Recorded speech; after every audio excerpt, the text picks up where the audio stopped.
Hello everyone, welcome to Technobilliant Learning Solution. My name is Vishal and I am the technical trainer in Technobilliant Learning Solution. Okay. So पिछले हमारा जो डिजांगो का session चल रहा था, पिछले डिजांगो सेशन में हमने देखा कि मॉडल कैसे क्रिएट करते, मॉडल में हम डेटा कैसे सेव करते हो हमने देखा।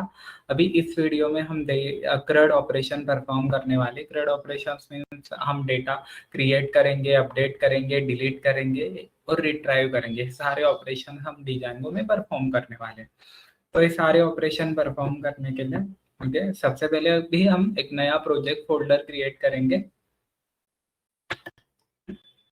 न्यू फोल्डर डिजांगो सेशन, एक नया प्रोजेक्ट फोल्डर मैंने यहाँ पे क्रिएट किया। इसे हमें VS कोड में ओपन करना है।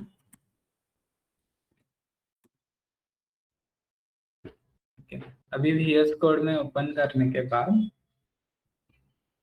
सबसे पहले जो हमारे स्टेप थे वो हमें फॉलो करने, वर्चुअल एनवायरनमेंट हमें एक्टिवेट करना है। ओके, यहाँ पे मैंने स्टेप बाय स्टेप एक प्रोसेस क्रिएट कर दी। स्टेप बाय स्टेप मैंने यहाँ पे एक सेटअप क्रिएट किया है, डिजांगो सेटअप। इसमें सबसे पहले हमें क्या करना है, प्रोजेक्ट फोल्डर क्रिएट करना होता है। उसके बाद हमें वर्चुअल एनवायरनमेंट एक्टिवेट करना है। वर्चुअल एनवायरनमेंट मैंने यहाँ पे एक्टिवेट कर दिया।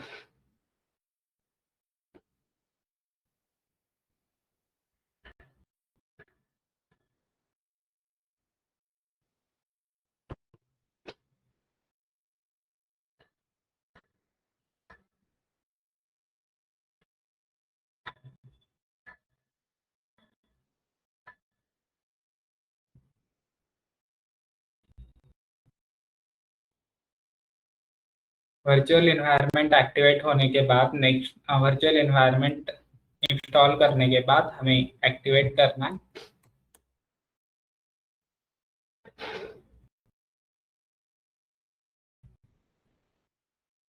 वर्चुअल एनवायरनमेंट एक्टिवेट करने के बाद हमें डिजांगो इंस्टॉल करना है। pip इंस्टॉल डिजांगो, और डिजांगो का जो वर्जन इंस्टॉल किया है करना है वो मैंने यहाँ पे मेंशन कर दिया है, 4.2.10।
थोड़ा टाइम लेगा है इंस्टॉल होने में।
ओके, नेक्स्ट अभी डिजेंगो इंस्टॉल होने के बाद हमें प्रोजेक्ट क्रिएट करना है। प्रोजेक्ट क्रिएट करने के लिए Django admin start project my project एक कमांड हमें एग्जीक्यूट करनी है।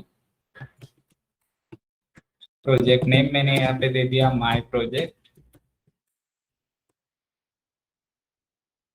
उसके बाद नेक्स्ट हमें ऐप इंस्टॉल करना है।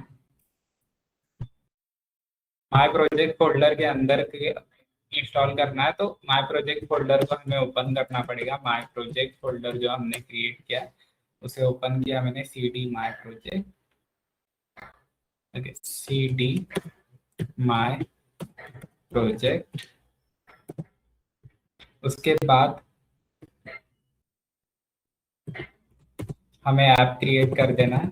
ऐप नेम माय ऐप नाम का एक ऐप मैंने यहाँ पे क्रिएट कर दिया।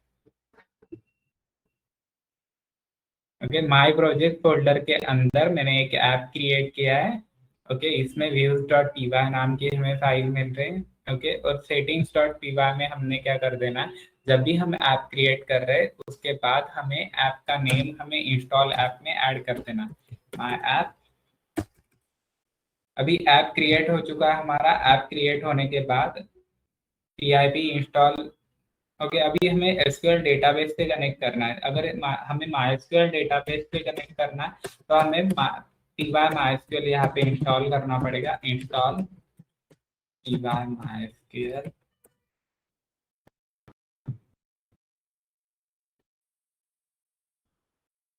ओके, py माइस्क्यूएल इंस्टॉल होने के बाद माय प्रोजेक्ट फोल्डर के अंदर इसे हमें इंपोर्ट कर देना है। Import py MySQL, py mysql dot install as mysql database। उसे एज अ mysql database हमने इंस्टॉल कर दिया।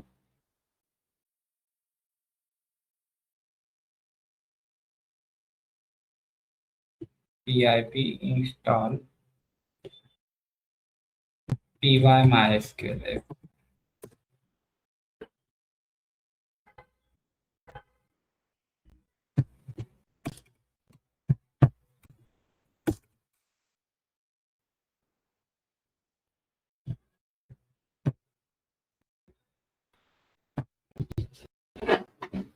ओके, अभी py mysql इंस्टॉल होने के बाद यहाँ पे मायप के अंदर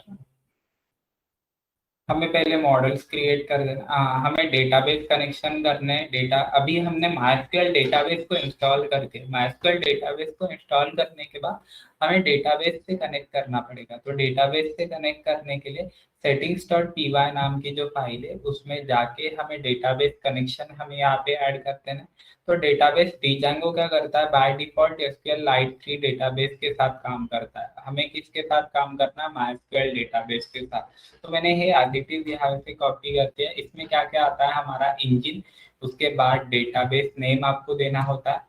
ओके, इंजन माइस्क्यूएल इंजन रहेगा। अभी अभी माइस्क्यूएल डेटाबेस के साथ वर्क करेगा। और डेटाबेस नेम हमें क्या देना है, डेटाबेस नेम हमें जो हमने डेटाबेस क्रिएट किया है उसका नेम हमें देना है। तो डेटाबेस क्रिएट करने के लिए मैंने यहाँ पे वर्क बेंच ओपन कर दिया है।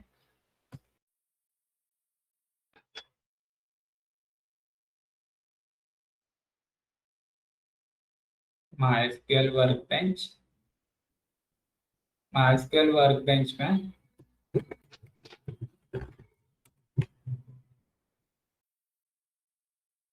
ओके, मैंने यहाँ पे एक नया डेटाबेस क्रिएट कर दिया।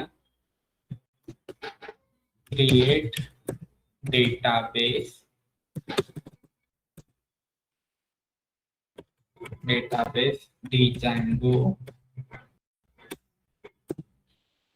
डिजेंगो मॉडल, डिजेंगो क्रड, डिजेंगो क्रड के नाम से मैंने एक डेटाबेस यहाँ पे क्रिएट कर दिया। डिजेंगो क्रड नाम से हमारा डेटाबेस जो है यहाँ पे क्रिएट हो चुका है अभी। ओके, यहाँ पे देखो डिजेंगो क्रड नाम का डेटाबेस क्रिएट हो चुका है। इसमें एक भी टेबल नहीं है और इसमें अभी टेबल क्रिएट करना है तो हम models.py फाइल के अंदर हम एक क्लास क्रिएट कर देंगे। क्लास मैंने यहाँ पे क्लास क्रिएट कर दिया स्टूडेंट, जो आपको मॉडल क्रिएट कर देना है, मुझे स्टूडेंट का मॉडल क्रिएट करना है, इसका मैंने यहाँ पे क्लास क्रिएट कर दिया।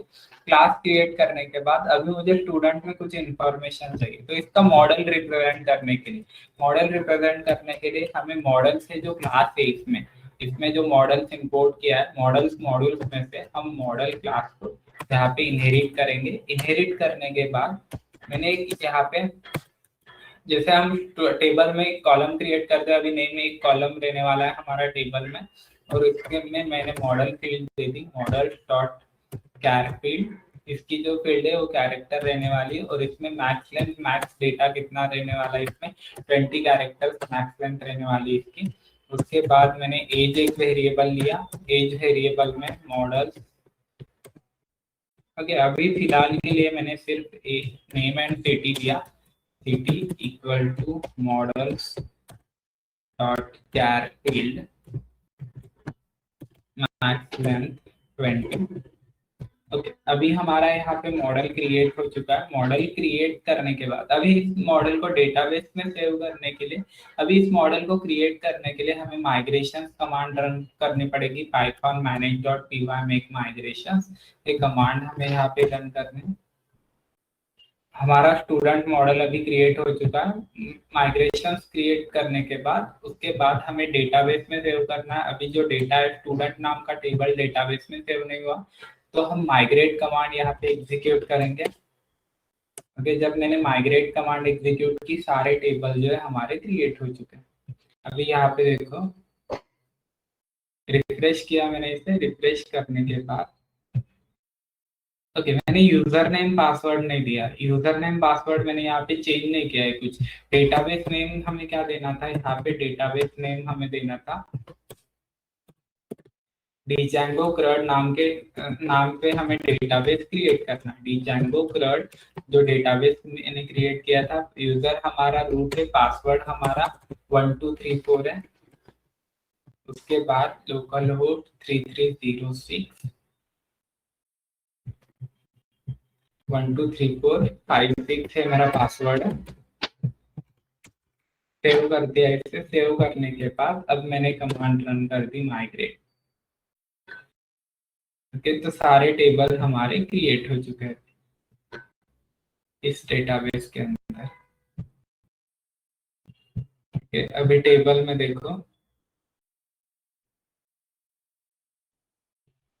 माय ऐप स्टूडेंट नाम का टेबल क्रिएट हो चुका है, आईडी नेम सिटी इसमें हमने फिल दी थी। उसके बाद ओके, टेबल क्रिएट होने के बाद अभी हमें फॉर्म में से डेटा एक्सेस करना है, और वो हमें सेव करना है। तो फॉर्म में से डेटा एक्सेस करने के लिए मैंने यहाँ पे टेम्पलेट फोल्डर एक क्रिएट कर दिया माय ऐप के अंदर। टेम्पलेट फोल्डर,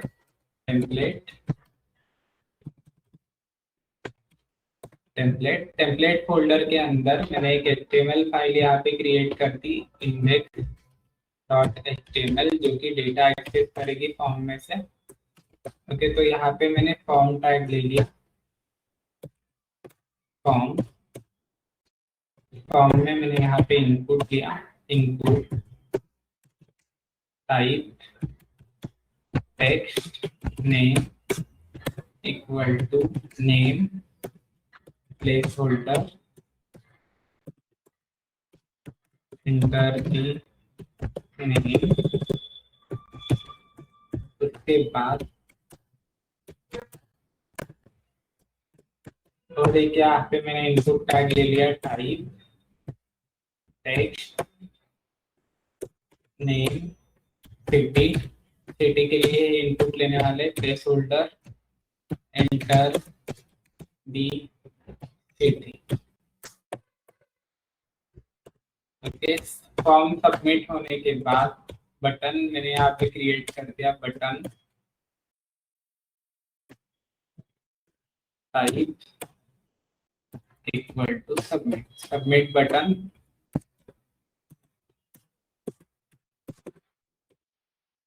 ओके, तो यहाँ पे मैंने फॉर्म क्रिएट कर दिया है। फॉर्म क्रिएट करने के बाद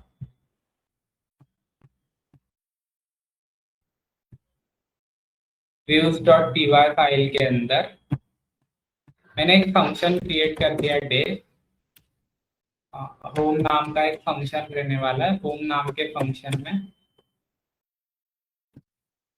इंडेक्स डॉट एचटीएमएल फाइल हमारी रेंडर होनी चाहिए। Return render render index. जब भी हम फंक्शन क्रिएट करते हुए उसमें रिक्वेस्ट एट्रीब्यूट, रिक्वेस्ट में हमारी यूआरएल आती है, कौन सी यूआरएल हिट होने के बाद कौन सा डेटा हमें रेंडर करना है, उस रिक्वेस्ट से हमें index dot HTML file execute कर देनी है। ये होम फंक्शन के लिए मैंने यहाँ से यूआरएल क्रिएट कर दी, urls डॉट diva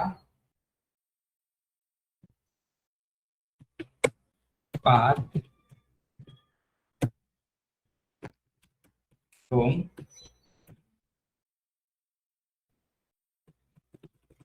एक डिफॉल्ट यूआरएल क्रिएट की मैंने। डिफॉल्ट यूआरएल क्रिएट करने के बाद डिफॉल्ट यूआरएल जो होम फंक्शन के लिए रहने वाली, होम फंक्शन के लिए यूआरएल क्रिएट करने के, इसे मैंने नेम दे दिया है यहाँ पे होम। उसके बाद यहाँ पे हमें ऐप डॉट व्यूज में से इंपोर्ट कर लेना है होम फंक्शन को। तो सारे फंक्शन मैंने यहाँ पे इंपोर्ट कर दिए जो भी हम बाद में क्रिएट करने वाले हैं, और रन कर दिया मैंने यहाँ पे Python manage dot py run server.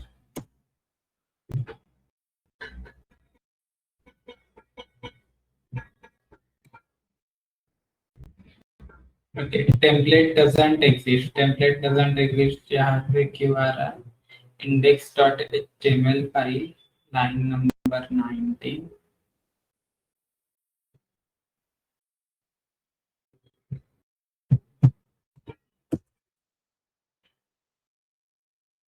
index.html file मैंने यहाँ पे क्रिएट कर दी टेम्पलेट फोल्डर के अंदर, मायाप के अंदर। views.py मैंने क्या किया, रिक्वेस्ट एंटर index.html।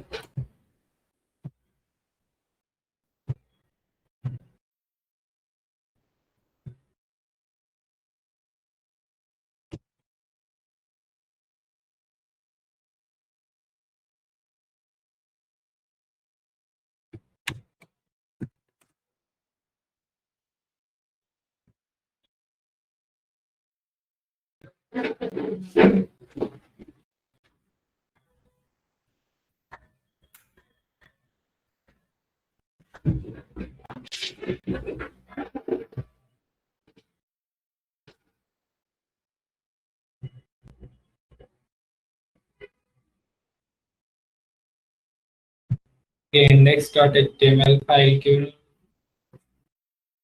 करने में इंडेक्स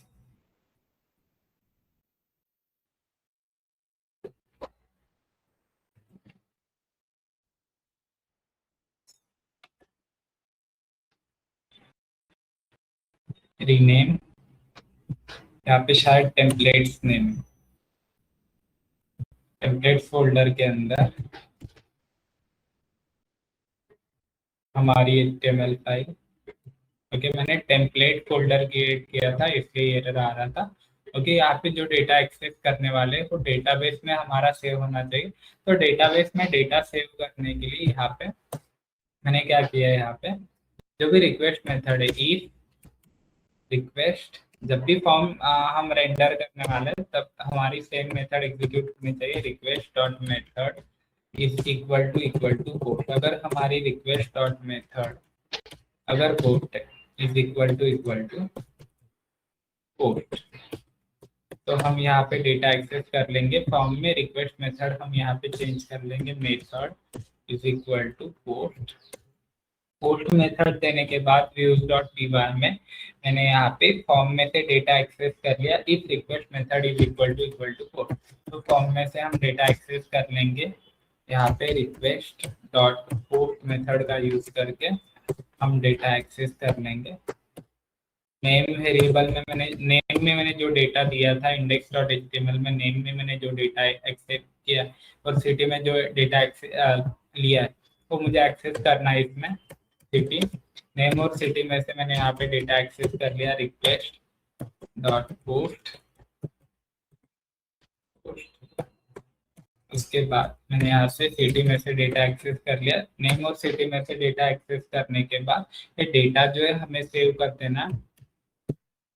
तो डेटा सेव करने के लिए स्टूडेंट नाम का हमारा मॉडल था, उस मॉडल को हमें इंपोर्ट कर देना है फ्रॉम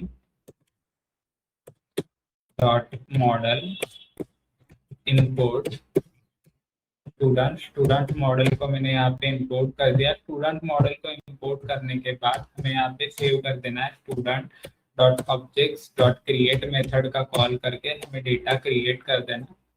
क्रिएट यहाँ पे name equal to name, city equal to city. उसके बाद डेटा क्रिएट करने के बाद वो डेटा जो है हमें सेव कर देना।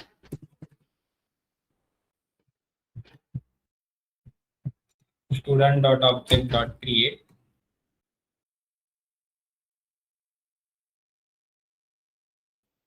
ओके। और डेटा अगर सेव हो गया, डेटा सेव करने के बाद हमें डेटा जो है फेच करना है।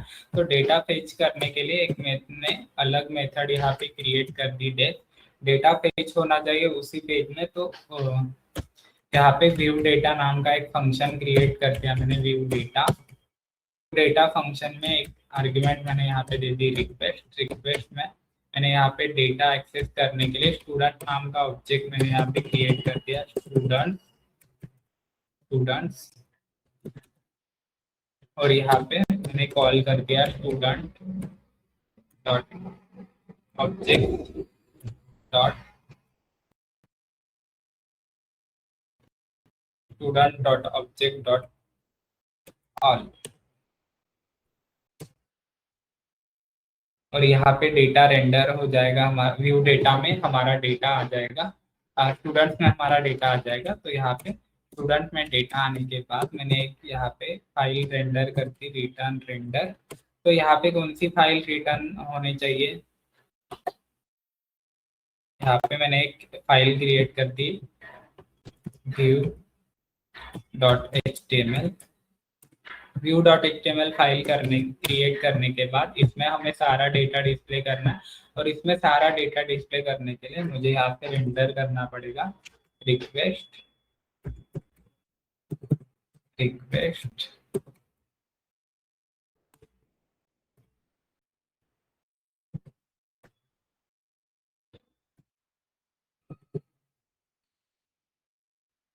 रिक्वेस्ट में मैंने यहाँ पे दे दिया view dot H T M L.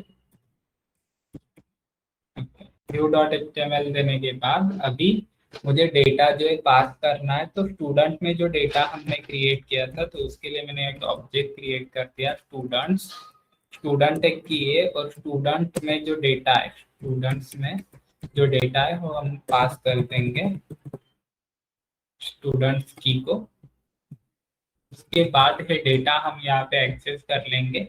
Access करने के लिए हम यहाँ पे फॉर लूप का यूज करेंगे। फॉर लूप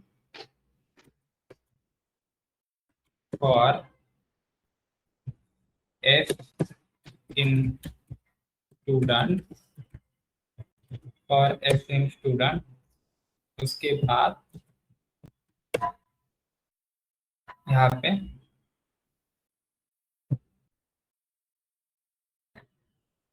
ओके तो यहाँ पे मैंने टेबल टैग क्रिएट कर दिया। टेबल टैग में हमें डेटा रिप्रेजेंट करना है। तो सबसे पहले टेबल रो मैंने क्रिएट कर दिया। टेबल रो टेबल हेडिंग में मैंने दे दिया सबसे पहले आईडी।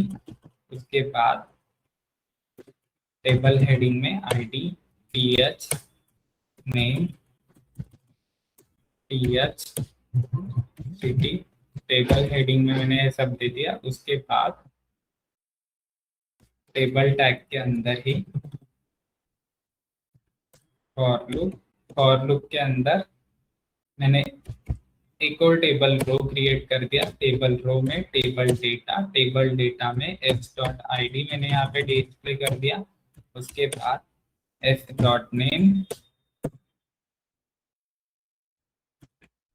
ओके। अभी ये डेटा जो है हमारा कहाँ से आ रहा है, हमारा वहां से आ रहा है, स्टूडेंट्स में से आ रहा है, जो हमने की यहाँ से पास की व्यूज में से।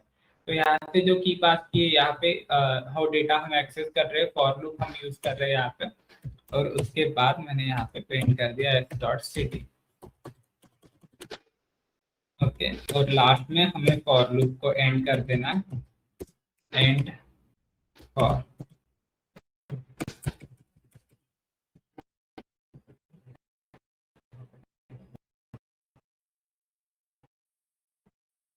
ओके, अभी फॉर लूप को एंड करने के बाद use.py के लिए हमें यूआरएल क्रिएट करनी पड़ेगी।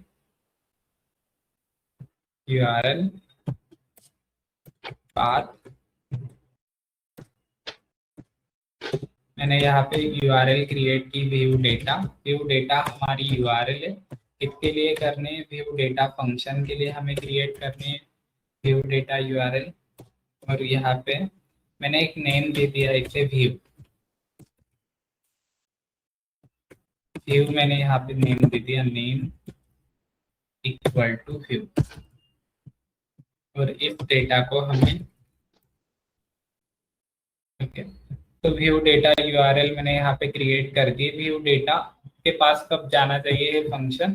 तो यहाँ से जब डेटा हमने क्रिएट कर लिया है, तो यहाँ पे जब हम रिडायरेक्ट फंक्शन यूज करेंगे, और रिडायरेक्ट का यूज करके यहाँ से डायरेक्ट जो रिडायरेक्ट करेगा ना डेटा, व्यू की तरफ रिडायरेक्ट होना चाहिए। ओके, अभी रन कर दिया मैंने इस कोड को। रन करने के बाद मैंने यहाँ पे डेटा एक्सेस कर लिया। डेटा एक्सेस करने के बाद हमें यहाँ पे एरर आ रहा है CSRF टोकन का। जब भी हम फॉर्म यूज कर रहे हैं, तो अभी हमें CSRF टोकन जो है यूज करना है। index.html में फॉर्म के यहाँ पे मैंने CSRF टोकन यूज कर दिया। उसके बाद फिर से मैंने इसे रिफ्रेश कर दिया। रिफ्रेश करने के बाद डेटा एक्सेस किया। डेटा एक्सेस करने के बाद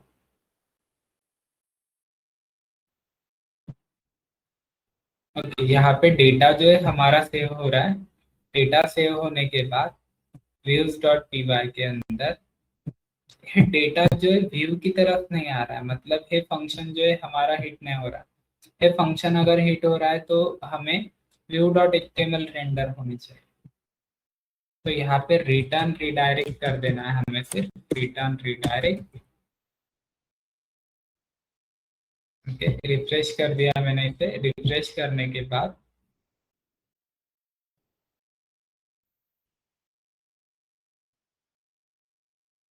ओके, जो डेटा हम डिस्प्ले कर रहे हैं उसे हमें, ये डायनामिक डेटा है, तो यहाँ पे हमें डेटा डिस्प्ले करने के लिए डबल कर्ली ब्रैकेट का यूज करना पड़ेगा।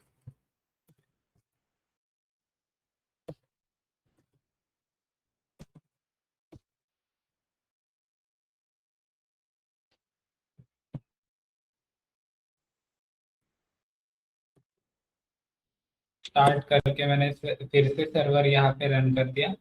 सर्वर रन करने के बाद यहाँ पे डेटा मैंने क्रिएट कर दिया।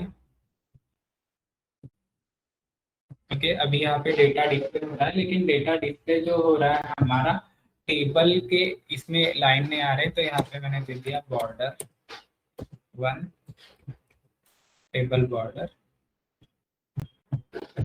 ओके, अभी हमारा टेबल के फॉर्म में जो है डेटा डिस्प्ले हो रहा है यहाँ पे।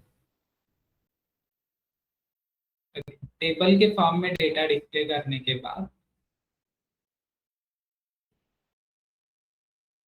भी हमें अपडेट करना है। तो अपडेट करने के लिए, डेटा अपडेट करने के लिए मैंने यहाँ पे एक फंक्शन क्रिएट कर दिया। तो डेटा अगर हमें अपडेट करना है, तो यहाँ पे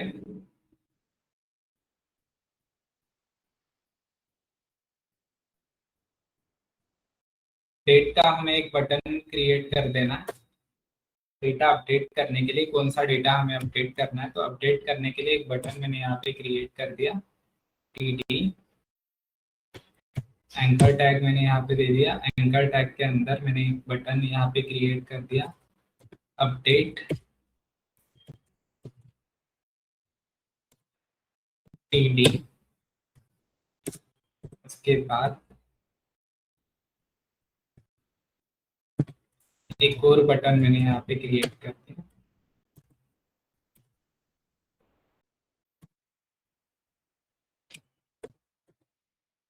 डिलीट। तो बटन मैंने यहाँ पे क्रिएट कर दिया। ओके, जो भी डेटा अपडेट करना है, डिलीट करना है उसके लिए। और यहाँ पे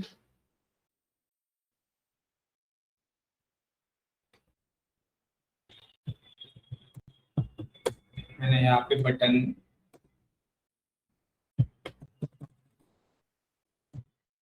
अपडेट डिलीट, हर जगह मैंने यहाँ पे बटन क्रिएट कर दिया। अपडेट के लिए यहाँ पे अगर अपडेट पे क्लिक करेंगे तो डेटा अपडेट होना चाहिए, और डिलीट पे क्लिक करेंगे तो डेटा डिलीट होना चाहिए। लेकिन डेटा अपडेट और डिलीट करने के लिए हमें आईडी चाहिए, तो आईडी थ्रू हमारा डेटा अपडेट और डिलीट होना चाहिए। तो आईडी थ्रू हमें डेटा अगर अपडेट और डिलीट करना है, तो यहाँ पे views.py के अंदर मैंने यहाँ पे एक फंक्शन क्रिएट कर दिया, डे अपडेट डेटा नाम का एक फंक्शन रहने वाला है हमारा। अपडेट डेटा नाम के फंक्शन में मैंने यहाँ पे रिक्वेस्ट एट्रीब्यूट मैंने यहाँ पे एक पास कर दिया, रिक्वेस्ट एट्रीब्यूट। उसके बाद मैंने सेकेंड एट्रीब्यूट मैंने यहाँ पे पास कर दिया आईडी। रिक्वेस्ट और आईडी एट्रीब्यूट पास करने के बाद मैंने यहाँ पे एक ऑब्जेक्ट कर दिया, क्रिएट कर दिया स्टूडेंट। ओके, तो स्टूडेंट ऑब्जेक्ट क्रिएट करने के बाद स्टूडेंट यहाँ पे मैंने student dot object dot gate function को कॉल किया। गेट फंक्शन में हमें आईडी से डेटा गेट करना है। अभी यहाँ पे आईडी जो दिया है, तो हमने यूआरएल में हमें आईडी देना पड़ेगा। यहाँ पे रिक्वेस्ट यूआरएल के लिए होता है, और आईडी उसके आगे हमें आईडी देना है। तो इसके लिए हमें दो पैरामीटर यहाँ पे पास किए, और आईडी में हमारा एक मॉडल में वेरिएबल है, आईडी कॉलम है। उसके बाद आईडी एक वेरिएबल है, यहाँ पे फिर जो डेटा आ रहा है उसमें से डेटा हम फेच करने वाले। उसके बाद अभी डेटा एक्सेस करने के लिए अगर हमारी रिक्वेस्ट मेथड डेटा में जो रिक्वेस्ट मेथड है डेटा फॉर्म अपडेट करने की, request method is equal to अगर हमारी रिक्वेस्ट मेथड पोस्ट है, तो हम क्या करेंगे यहाँ पे request method is equal to post. तो हमें क्या कर देना, स्टूडेंट में से डेटा एक्सेस कर देना, स्टूडेंट डॉट नेम। इसमें जैसे मैंने यहाँ पे फॉर्म में से डेटा एक्सेस किया था, नेम और सिटी में से डेटा एक्सेस किया था, वैसे ही हम यहाँ पे एक्सेस कर लेंगे।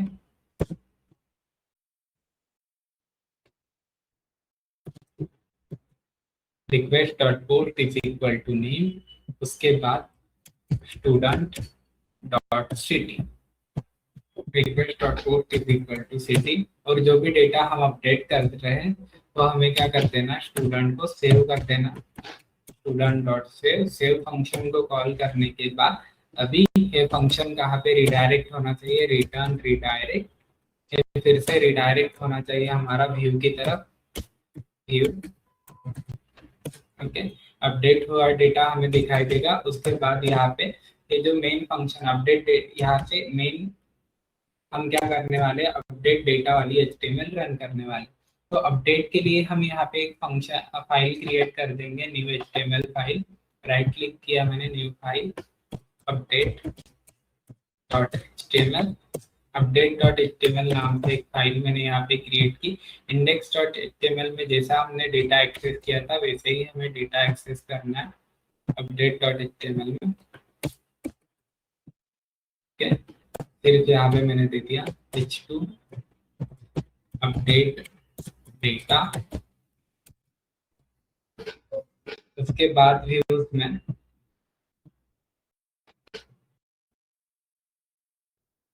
यहाँ पे हमारी कौन सी फाइल करना होनी चाहिए, रिक्वेस्ट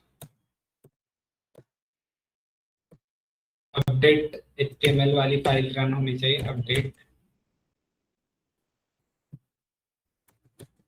डॉट एचटीएमएल। अभी इस फंक्शन के लिए हमें यूआरएल क्रिएट करना पड़ेगा। तो यूआरएल क्रिएट करने के लिए मैं यहाँ पे आ गया यूआरएल डॉट पीवाई के अंदर मैंने इस फंक्शन के लिए यूआरएल क्रिएट कर दी। बाद अपडेट डेटा नाम से मैंने यूआरएल क्रिएट कर दी, अपडेट डेटा नाम की यूआरएल अपडेट फंक्शन के लिए होने वाली अपडेट, और इसे मैंने नेम दे दिया इक्वल टू अपडेट।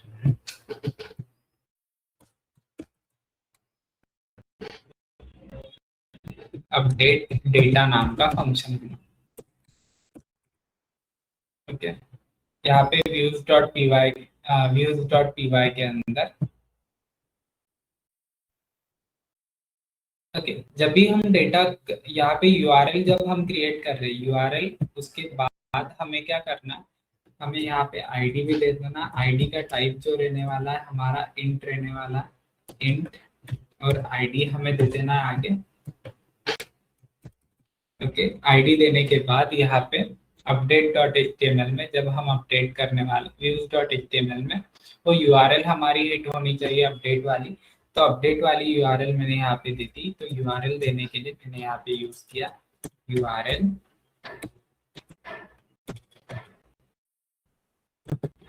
यूआरएल हमारी कौन सी हिट होनी चाहिए, तो यूआरएल जो हमारी अपडेट डेटा नाम वाली यूआरएल, अपडेट नाम का मैंने यहाँ पे नेम दिया था अपडेट, और किससे हमें अपडेट करना है, एस डॉट आई डी से हमें अपडेट करना है डेटा।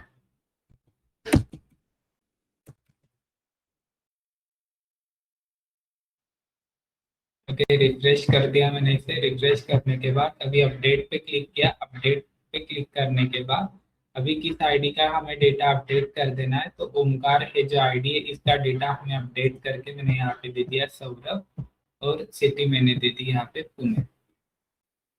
अब डेटा अभी अपडेट हो चुका है। ओके, डेटा अपडेट होने के बाद अभी हमारा क्या क्या परफॉर्म हो चुका है, तो यहाँ पे हमने परफॉर्म किया, डेटा हमने रेंडर किया, फॉर्म हमने क्रिएट किया, फॉर्म में से डेटा एक्सेप्ट किया, डेटा हमने क्रिएट किया, डेटा हमने रिट्राइव किया व्यू डेटा में। अपडेट डेटा में हम डेटा अपडेट कर रहे हैं, और डिलीट डेटा में से हम क्या कर देंगे, डिलीट कर देंगे डेटा। डेटा को डिलीट करने के लिए हमें क्या चाहिए, डिलीट डेटा नाम का एक फंक्शन मैंने यहाँ पे क्रिएट कर दिया। डिलीट डेटा नाम का फंक्शन जो है डेटा डिलीट कर देगा। यहाँ पे रिक्वेस्ट एट्रीब्यूट मैंने क्रिएट किया। रिक्वेस्ट एट्रीब्यूट के बाद मैंने आईडी यहाँ पे दिया। आईडी से डेटा हमें डिलीट कर देना, तो यहाँ पे मैंने स्टूडेंट ऑब्जेक्ट क्रिएट किया। स्टूडेंट ऑब्जेक्ट क्रिएट करने के बाद मैंने यहाँ पे student dot objects dot get method को मैंने यहाँ पे कॉल कर दिया। गेट मेथड को कॉल करने के बाद आईडी इक्वल टू आईडी, जो आईडी आ रहा है उससे डेटा हम डिलीट कर देंगे, और स्टूडेंट डॉट डिलीट मेथड को मैंने यहाँ पे कॉल कर दिया। डिलीट मेथड को कॉल करने के बाद मैंने यहाँ पे रिटर्न रिडायरेक्ट कर दिया मैंने व्यू की तरफ।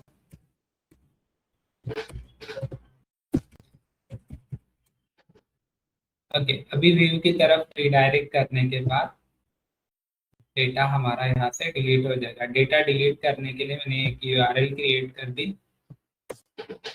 पाथ डिलीट डेटा नाम की यूआरएल मैंने यहाँ पे क्रिएट कर दी। डिलीट डेटा जो है आईडी से डेटा डिलीट कर देगा, आईडी। उसके बाद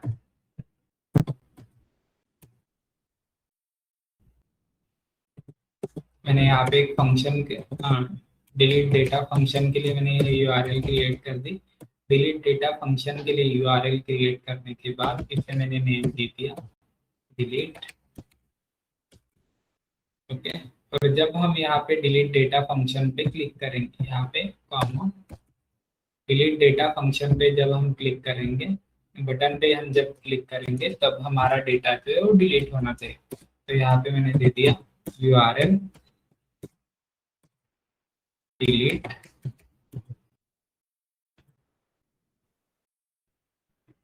एस डॉट आई डी, उसका डेटा जो है मैंने डिलीट कर दिया।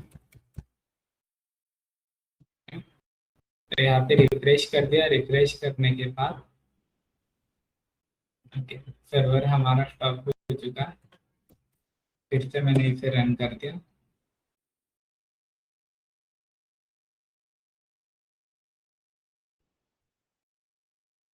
ओके, यहाँ पे मैंने गलत यूआरएल दे दिया है, और यहाँ पे हमें इंट देना था।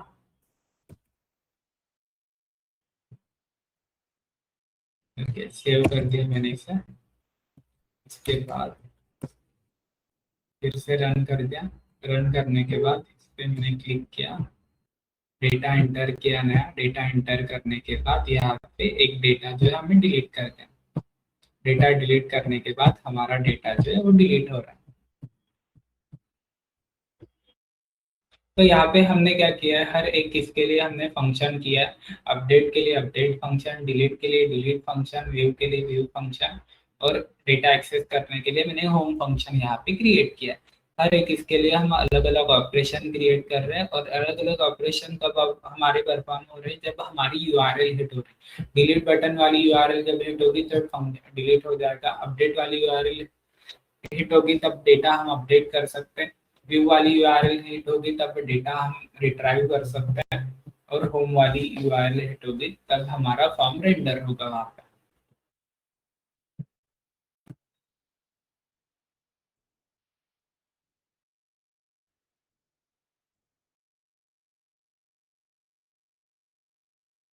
ओके, तो ये सिंपल हमारा क्रड ऑपरेशन यहाँ पे कंप्लीट हो चुका। उसके बाद नेक्स्ट सेशन में हम देखेंगे